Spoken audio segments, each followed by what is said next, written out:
You haven't met the Bagger 288.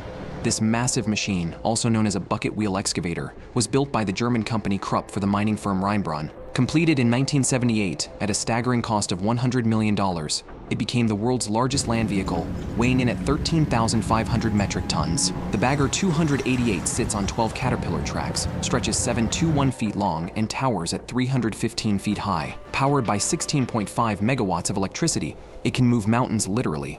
Each day, it extracts enough coal to fill 2,400 wagons. Although it was surpassed in size by the Bagger 293 in 1995, the Bagger 288 remains an engineering marvel,